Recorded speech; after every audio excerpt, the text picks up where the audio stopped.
Selamat datang di channel ini dan selamat hari Minggu.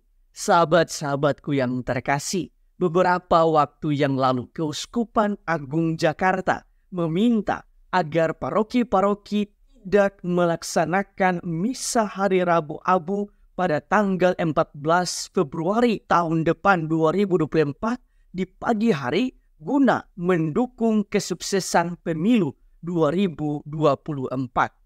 Romo Adi Prasojo, Sekjen Keuskupan Agung Jakarta mengatakan, sehubungan dengan perayaan Misa Rabu Abu bagi umat Katolik yang jatuh bersamaan dengan pemilu 2024, maka gereja paroki-paroki Keuskupan Agung Jakarta dapat mengadakan Misa Rabu Abu pada Selasa 13 Februari 2024 sore hari.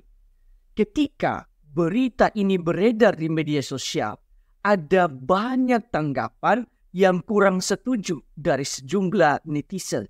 Di antaranya ada yang mengatakan bahwa mengapa gereja Katolik harus mengalah terhadap pelaksanaan pemilu?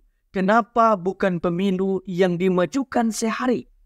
Bagi saya secara pribadi, kebijakan Keuskupan Agung Jakarta ini memperlihatkan kualitas kasih dari Yesus sendiri. Kita mengalah bukan berarti kita kalah atau kita lemah, tetapi umat Katolik harus memperlihatkan kualitas kasih itu sendiri dengan cara berkorban demi kepentingan umum. Itu sikap yang jauh lebih berharga dan mulia. Ingatlah bahwa Yesus pernah melanggar aturan Sabat, di mana Yesus menyembuhkan orang sakit pada hari Sabat. Padahal aturan Yahudi mengatur atau melarang untuk tidak beraktivitas apapun di hari Sabat. Tetapi Yesus menyembuhkan orang sakit atas dasar kasih. Di dalam Injil, Yesus juga menegaskan tentang hukum kasih. Yesus mengatakan, kasihlah Tuhan Allahmu dengan segenap hatimu, dengan segenap jiwamu, dan dengan segenap akal budimu. Itulah hukum yang utama dan pertama. Dan hukum yang kedua yang sama dengan itu ialah kasihilah sesamamu manusia seperti dirimu sendiri. Dengan mengatakan kasih sebagai hukum utama dan terutama, maka Yesus hendak menekankan bahwa kasih haruslah di atas segala-galanya. Bahkan setiap aturan harus dilaksanakan dengan kasih dan tidak boleh bertentangan dengan kasih itu sendiri. Lantas, seperti apakah bentuk nyata dari kasih itu sendiri? Bacaan pertama memberikan beberapa contoh konkret dari kasih itu sendiri, yaitu jangan menindas orang asing, anak yatim, dan janda.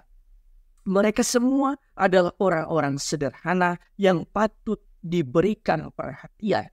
Dengan kata lain, kasih pertama-tama harus diberikan kepada mereka yang paling membutuhkan. Sedangkan di dalam bacaan yang kedua, Santo Paulus mengatakan bahwa kita harus berbalik dari berhala-berhala kepada Allah untuk mengabdi kepada Allah dan menantikan kedatangan anaknya. Ini adalah wujud dari mencintai Allah tetapi juga mencintai diri sendiri.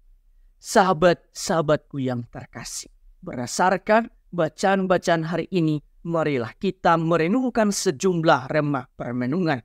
Pertama, pada hari Jumat, Paus Fransiskus meminta semua umat Katolik untuk berpuasa dan berdoa untuk perdamaian dunia. Bagi saya, ini adalah wujud nyata dari kasih. Karena mencapai titik damai tidak harus dengan memegang senjata. Tidak harus dengan cara kita mengangkat senjata.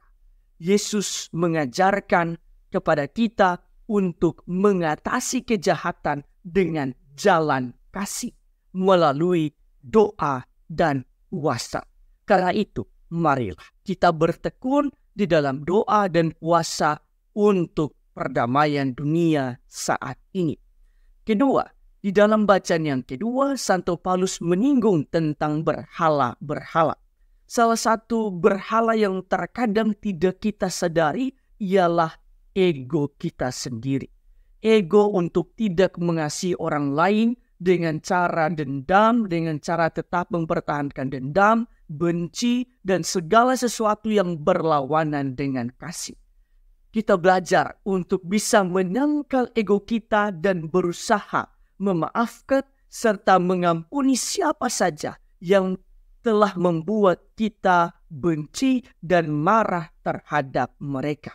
Jangan sampai para kaum ateis yang tidak mengenal Tuhan lebih bisa mengampuni daripada kita yang mengimani Tuhan yang adalah kasih itu sendiri. Ketiga, di dalam bacaan Injil, Yesus mengatakan, "Kasihilah Tuhan Allahmu dengan segenap hatimu, dengan segenap jiwamu, dan dengan segenap akal budimu." Itu artinya, sebagai manusia, maka hati selalu digunakan untuk mencintai. Dan mencintai Allah harus di atas segala-galanya. Sedangkan jiwa membuat manusia hidup dan bersemangat. Maka kita pun harus mencintai Tuhan dengan sepenuh jiwa dan mencintai Tuhan dengan penuh semangat. Dan dengan akal budi berarti segala ilmu pengetahuan, kepintaran, kualitas IQ, atau segala yang kita pelajari dan segala keingintahuan kita, semuanya itu harus kita gunakan untuk mengenal Tuhan dan mencintai Tuhan dengan segenap akal budi kita. Tuhan memberkati Anda semua.